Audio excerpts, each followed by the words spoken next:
Hello, everybody. Can you hear me? This is an audio-themed presentation, of course, so we got to be careful about this. Hello, makers. Thank you for having me here. My name is Kirk Pearson. I am a composer and I'm a sound designer. I live in Berkeley, California, and I've been doing stuff with Make for the last several years. A little bit about me before we dig in. So I'm actually from New York City, but don't worry, I come in peace. I grew up in a family that wasn't particularly musical, but I did grow up in a lot of kind of strange musical communities. So I learned how to play a lot of instruments badly. But what I really learned that I loved, even more than music, was just kind of sound in general. I loved movies, and I loved seeing stories unfold in ways that, like, you know that they couldn't have actually filmed this, right? So a lot of clever lying went into a scene like this. Specifically, when I was 10, I remember seeing Jurassic Park. I remember everybody around me saying, wow, that T-Rex is really cool. You know what I was thinking? How did they record the T-Rex, right? So this is actually a pretty serious question. Like, I understand, right? I understand how they made the T-Rex. It's a big robot made with rubber on it, right? But the sound, how do you get a sound of a dinosaur? And so I did some research, and it turns out you can't actually record a dinosaur sound. Why is that? Because their unions are very hard to work with, right? So you can't actually record a dinosaur sound. And as it turns out, kind of my job today has been, it's been me slowly led on trying to figure out how exactly they made dinosaur sounds. The original title of this presentation was How to Make a T-Rex Sound in 3 Relatively Easy Steps, and I'm going to show you how to do this. Believe it or not, this is actually my job as a sound forager. I am paid money by people to find, record, and edit different sounds for all sorts of different media, sometimes television, sometimes film, sometimes radio, sometimes weird interactive installations like the stuff that we see here, and so on and so forth. So if I wanted to make a T-Rex sound, how would I do that? Well, I would actually take a trip to my local zoo. And at the zoo, they don't have a T-Rex, sorry to disappoint, but they do have a lot of stuff that lets you get pretty close. The first thing that you can do is you can get a really good growl, so you can go meet Mia, the tiger at the Oakland Zoo. Bengal tigers make the best growls in the animal kingdom, and this is no contest among sound designers. Here's what it sounds like. Expect a loud growling sound in 3, 2, 1. There you go. So that's a Bengal tiger from the Oakland Zoo. You'll notice it sounds a really good growl. Doesn't sound exactly like a T-Rex, right? Sounds too obviously like a tiger, right? So we can't just end there. We have to go searching a little further. And what you can do here is you can go all the way to the children's zoo and you can get a recording of an alligator. An American alligator, when they're frisky, they get to make some really cool low-frequency grumbling sounds that sound like this. Just a little bit closer. Hey, you mind boosting the volume a little bit? Thank you. So we get a little bit closer. What we're going to do now is we're going to start combining together these different sounds, this tiger and this alligator. However, this still doesn't sound weird enough, right? If you want to make a dinosaur, you want to make something that sounds pretty unfamiliar to the audience. And so typically what I do in a situation like this is I try to find an animal that sounds sufficiently weird. And my recommendation is you charter a whale. If you're familiar with what the Monterey Bay Aquarium does, they actually lower a whole bunch of underwater microphones into Monterey Bay, and they have live feeds of whale sounds that you can listen to. So this is a locally sourced whale, I want you to know. As it sounds out, here's what my recording of the blue whale sounded like. Which is good, right? But it's, you know, it's strange, right? But it doesn't sound like a dinosaur. Fortunately, because I work electronically, we can slow this whale down. And we can actually do so really, really simply. If we take a file and we stretch it out, right, we'll obviously make the sound longer. What else will we do to the sound? I saw an interpretive dance. You'll lower the pitch, exactly right. So if we take that exact same whale sound and we slow it down, we get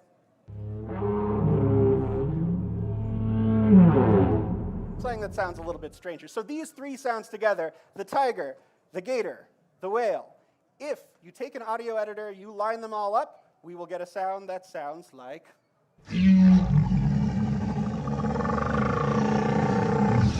That's a dinosaur, at least pretty close, right?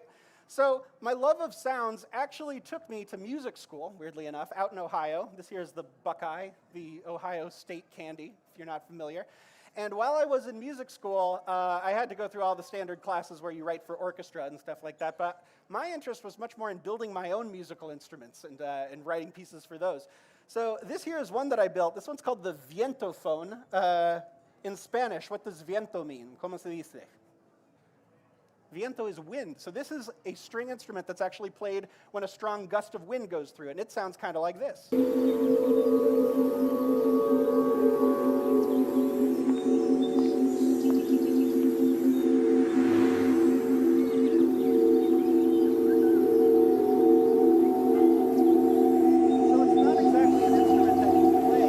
Like a piano or something like that. It's really just kind of a noise-making device that sits on its own, and it makes sound as you walk by. Around the same time, I started working with a ton of people around the world that made their own musical instruments, invented their own musical instruments. And they're people that love new and unusual sounds, which is kind of the niche I found myself in. So I found that I really loved, above all things, making sounds of things that you couldn't really record. Stuff like the dinosaur. I think it's really interesting to take different sounds and layer them together and come up with a totally new resulting sound out of, stuff that's seemingly unrelated. So I started getting jobs in advertising, believe it or not, such as this one for the world's ugliest shoe. And in this particular ad, they had me use a whole bunch of synthesizers because they wanted to convey the inner emotions of what goes on with a famous soccer player. Supposedly, this is actually a famous soccer player, but I don't know who he is. So anyway, here's what I ended up coming up with, which is the same process that I showed you before. It's really just recording a lot of sounds and layering them in interesting ways. Here we go.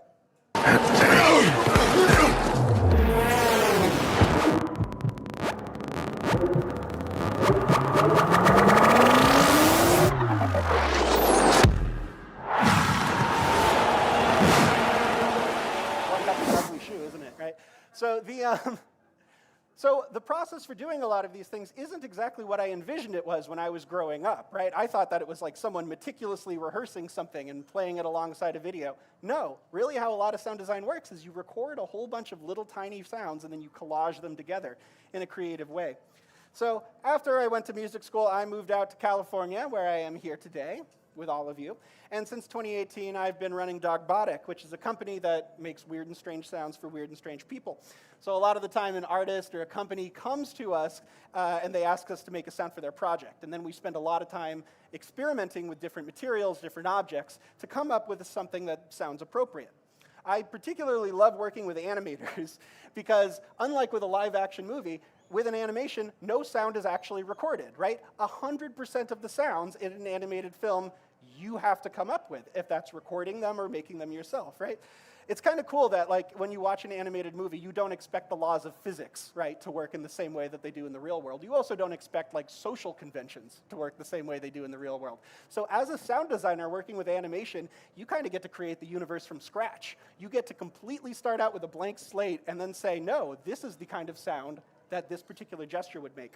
I'm going to show you one of my favorite projects that I worked on over the last couple of years. This is by a British animator named Caitlin McCarthy, who's absolutely lovely. This was made for Adult Swim, and I've edited out all the non-PG parts, so don't worry about the earmuffs, kids.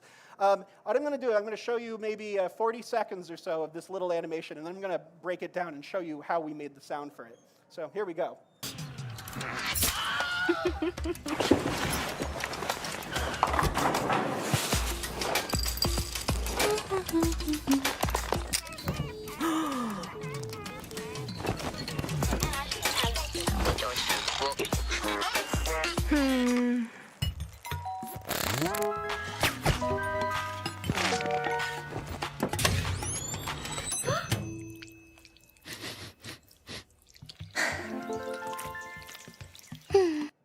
Tasty stuff, right?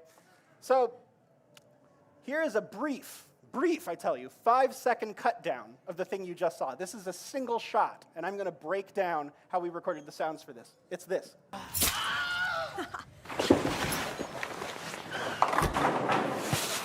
That's it. That's the brief segment. This here is the audio editor. If you open it up and you take a screenshot, you'll see a whole bunch of different sounds. We got the squish. We got the stab. So the squishes and the stabs, I really love making stabby sounds, which are really, like quick gestures. Oftentimes they're done with a melon and a knife with a close microphone, and you stick it right in. That's how a lot of horror movie sounds are made too. You can get really gory sounds out of twisting a melon.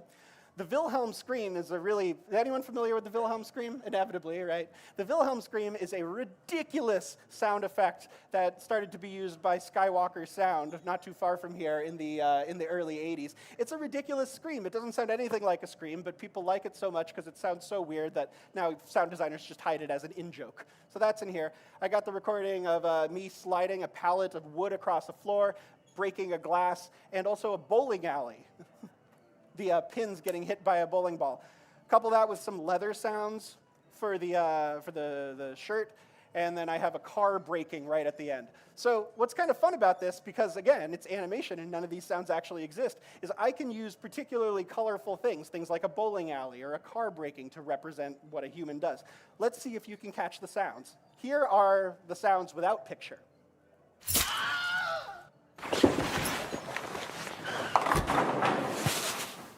Did you catch them? Let's go one more time.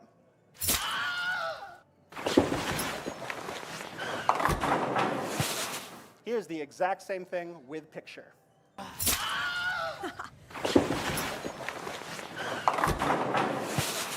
Starts to make sense, right? Certain things like the squash and stretch of the body and things like that in animation, they're really, really fun to work with in sound. And you can kind of clue people into these weird little distortions based on the sound you pick. Moving along, this here is a terrible advertisement. This is one of the first jobs I ever worked on. It's just for a cough syrup manufacturer. But what I really like about it is, as a lesson, this teaches you that none of the sound that you hear on television is actually what it says it is. Take a look at this. 5 seconds of an ad. Here we go. New TheraFlu Express Max. TheraFlu Express Max combines stupid, right? maximum strength. So it's a terrible little advertisement. New TheraFlu Express Max. TheraFlu That Express brief Max 5-second combines segment has all of these sounds in it, really, really quickly. Taking a piece of bamboo, ripping it through the air, breaking celery in two to represent the cap coming off the bottle.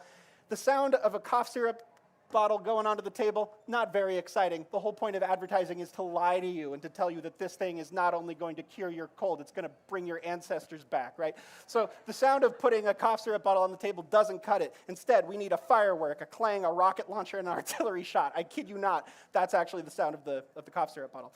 Fighter jet taken off. Like, what has toxic masculinity come to? Yes, but you actually do hear a fighter jet here. Here is, do I repeat it again? Here's the same ad. Sorry. New TheraFlu Express Max. TheraFlu Express Max combines maximum They're strength. all added together. This is true of everything you watch, even things as innocuous as a cough syrup commercial. People have spent a lot of time into thinking the kind of sounds that they should represent. The final thing that I want to show you is the last little piece of work I'm going to show you. This was commissioned, believe it or not, by Rihanna. We were hired to make the sound for her SavagexFenty fashion show 2 years back. And the fashion show is really futuristic. It has all these animated celebrities that are, like riding around on rocket ships and stuff. And this was really exciting for me because I love making sounds that you can't actually go and record.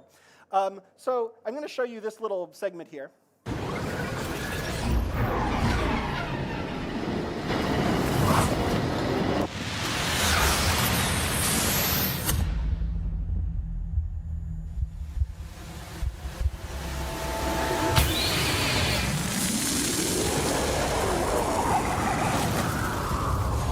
Chap in a bando, I don't wanna look like you. My young girl with a Rambo, you be getting choked right through. So how do you do this? Well, you can start off by recording a bunch of sounds. I went down to the Berkeley Marina and recorded some wind for a couple minutes. And now here I have a nice layer of wind. But this isn't going to cut it because a wind doesn't sound like a supersonic light cycle or whatever. So in a situation like this, I get to do something weirdly relevant to why I'm here at Maker Faire today, which is I get to actually build something that makes that sound. So a lot of times when I can't find a sound that's exactly what I'm looking for or edit it into it, I can literally build a piece of electronics that produces the sound I want. And that's actually why we're here at Maker Faire, because we wrote a whole book about how to build this kind of stuff. So this here is a homemade synthesizer I made. This is the sound that I got it to make after a bit of editing. So if you combine that together with the wind, you get something like... So the entire sound for this thing was just me kind of futzing around with my little homemade synthesizer and editing those pieces so they fit in place. And wow, look how relevant, right? So this is actually why I'm here today. Sometimes we end up building our own instruments in order to sound design something.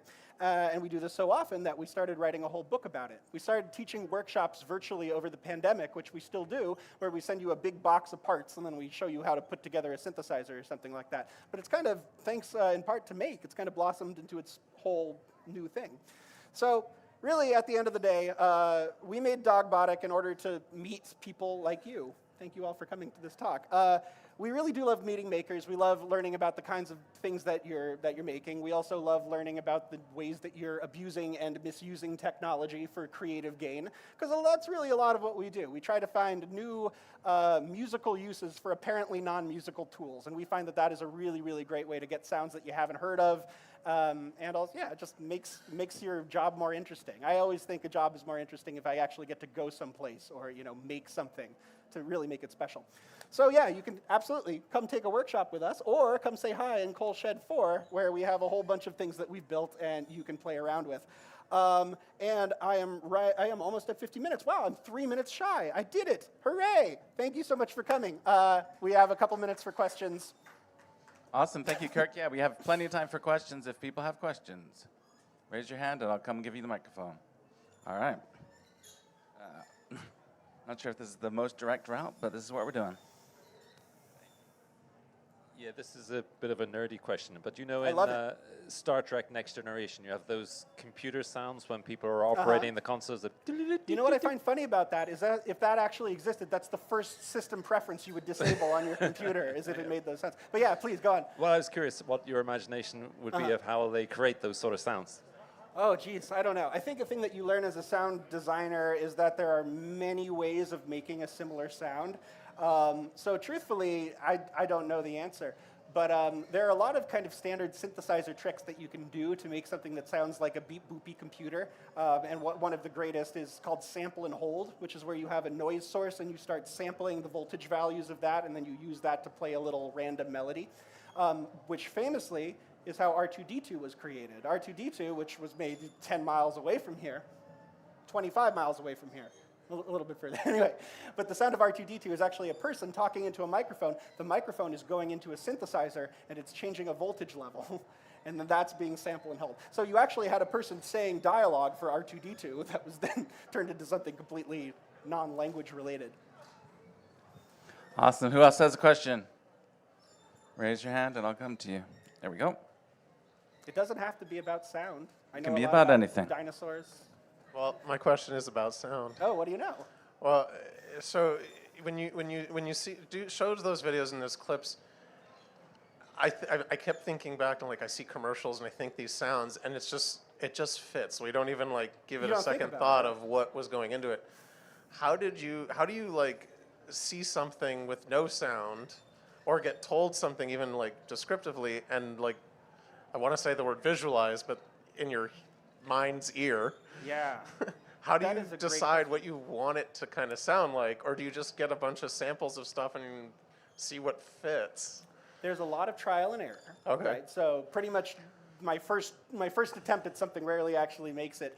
I would say as a sound designer, you start to learn some shorthand. You learn that all snakes rattle, even if they don't, right? You learn that all punches sound like this, even though a punch does not actually sound like that if you throw a punch.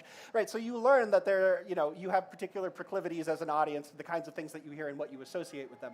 But I would say, how do I know? I think it helps to think in terms of gesture, which is kind of a strange thing. But in terms of the little breakfast animation with the squashy, stretchy person, right? A lot of those sounds that I picked were entirely based on the gestures that her body was making and not actually based on literally what it was. So the bowling alley, for instance, when you're sliding down the kitchen. Sounds I also love, every time someone twirls, there's a helicopter sound, which I think is it's not enough to trick you that that's the actual sound the character's making. But I do find sounds like that are really easy for you to go, oh, spinning. And then that's what you latch onto. It's kind of weird. At the end of the day, this is no different than gathering people around a campfire and telling them a scary story, right? You gotta tell them a story as conveniently and quickly as possible. And a lot of times that means hyper-real sound design, which would never actually happen. It's a great More question. questions for Kirk. Oh, up front. Oh, we're getting more. This is great.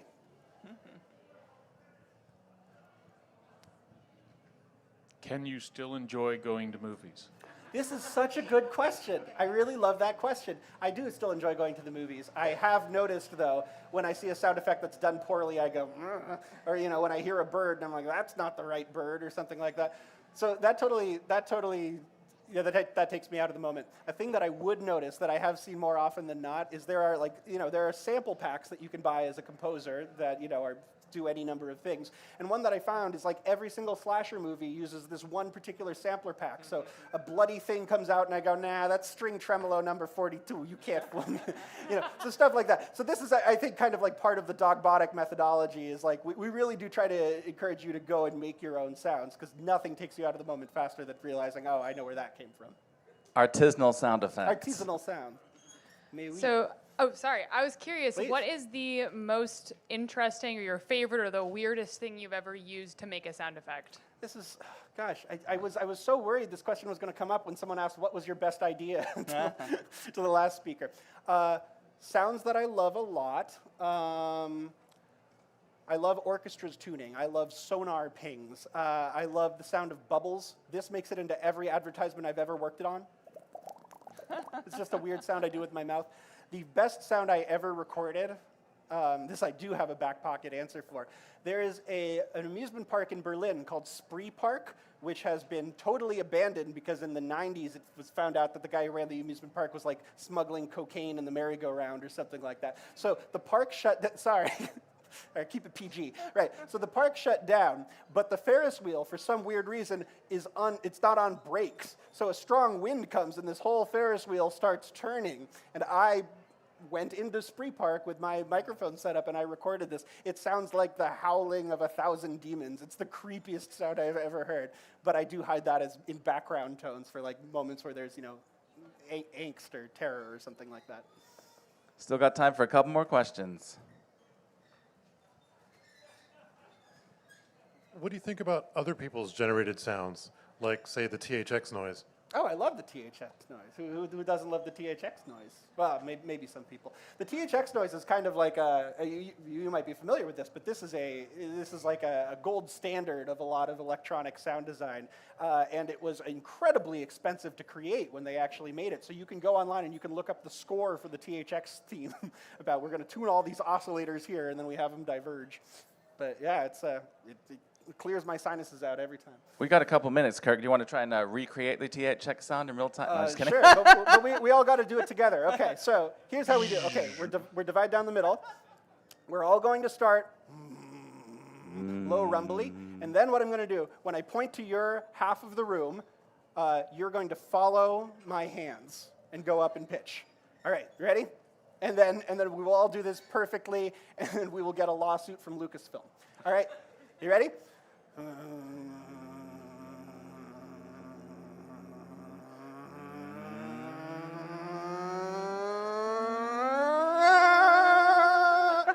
we go. Thank you. That was not planned. That was pretty not great. planned, no. Is anyone here not familiar with the THX sound? Because I imagine someone isn't. But no one wants to out themselves. That's okay. Couple more standard. questions.